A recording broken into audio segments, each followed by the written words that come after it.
Slaying Dragons by Victoria Cavrich. I've been blessed and cursed with an active imagination. Ever since I was a child, I have created worlds in my mind that have kept me occupied in my boredom and distracted me during classes.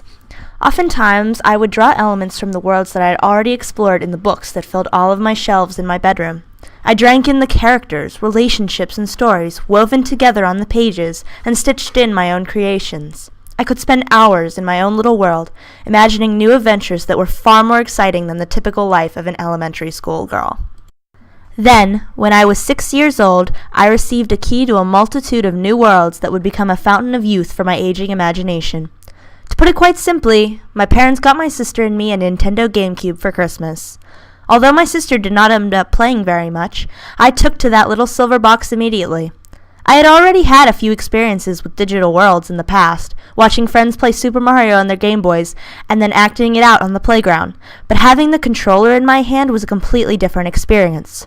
Suddenly, I was the one connecting with that little pixelated character on the screen, fighting monsters, executing daring rescues, saving the day, and riding off into the sunset. I was finally the hero of a story that I could see without having to imagine it in my mind.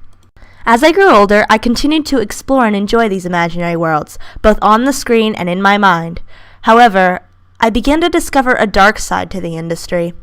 I was aware of the archaic view that girls don't play video games as a child, but I began to see the negative effects of this belief as I was exposed to the multitude of genii populating the internet, shouting their opinions on the presence of women in gaming to anyone who will listen. It's hard to find a game with good female representation as a protagonist versus the typical damsel in distress role, and even then, the characters may be poorly written or exploitative in nature. And despite the fact that women make up almost 47% of gamers, they still face discrimination and hate from those who believe that gaming should belong to the men and that girls should, as some so aptly put it, go back to the kitchen and make them a sandwich. However, despite all of the shortcomings of the industry, I believe it can still be a positive influence. Many activists choose to simply denounce the archetypes of older games and demand a change, but I believe that this message can be a little heavy-handed at times. Sure, most of the games I grew up loving did not have a female lead, but that didn't mean I couldn't identify with them any less. I believe that immersion does not automatically come with having the same chromosomes as your character, but by allowing your imagination to roam freely and inserting yourself in the game as I did as a child, and even now. My imagination that I've developed and carried with me throughout my life allowed me to be a part of those worlds without having to pretend that I'm something I'm not. I don't want or need to be a boy, but I can fight alongside one as an equal. I'm no longer the princess locked away at the top of the jungle gym. I can ride across Hyrule Field, be a Keyblade master, lead a rebellion, and maybe even save a princess or two.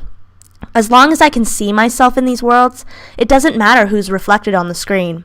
And I can take the lessons I've learned about strength, humility, bravery, loyalty, and kindness with me into the real world. Now, if you'll excuse me, I have some dragons to slay.